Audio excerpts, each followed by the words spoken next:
Welcome, guys. So, we'll see the next question.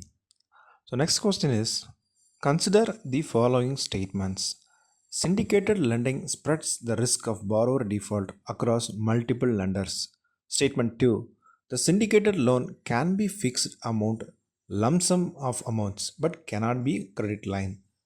Which one of the following is correct in respect of the above statements? A. Both statement 1 and statement 2 are correct, and statement 2 explains statement 1.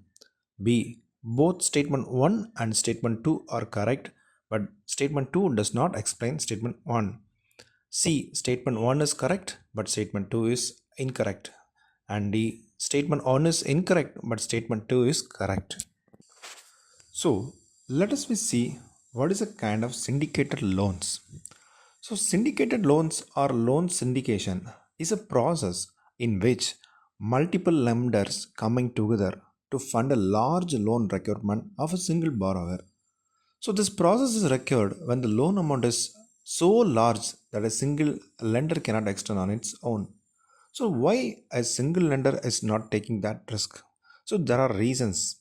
The first reason is that first of all, the single lender has to comply the Tier 1 and Tier 2 capital norms as mandated by the Reserve Bank of India.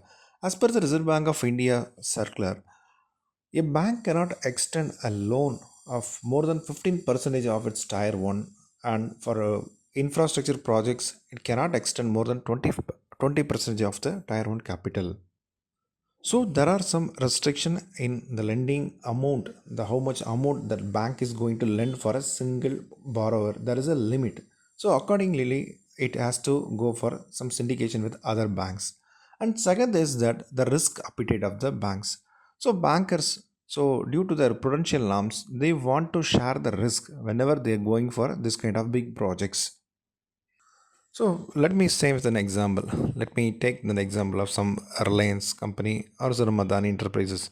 So, for example, if Reliance is going for to establish a new refinery unit, it needs to invest a huge sum of amount. For example, take some 10,000 crores.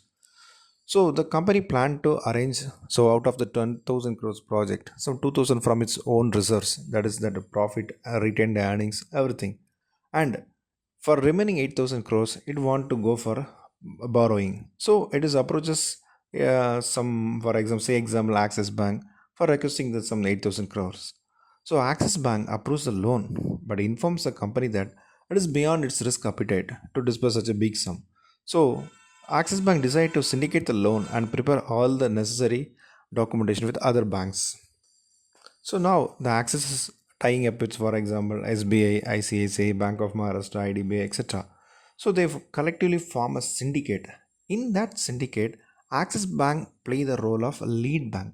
Lead bank in the sense it is negotiating the terms with both the lender as other lenders as well as with the borrower who come for borrowing. So it is negotiating that terms and conditions. It is sanctioning the loan. It takes the work of the underwriting and it is sanctioning and it collectively getting the documents for other lenders also.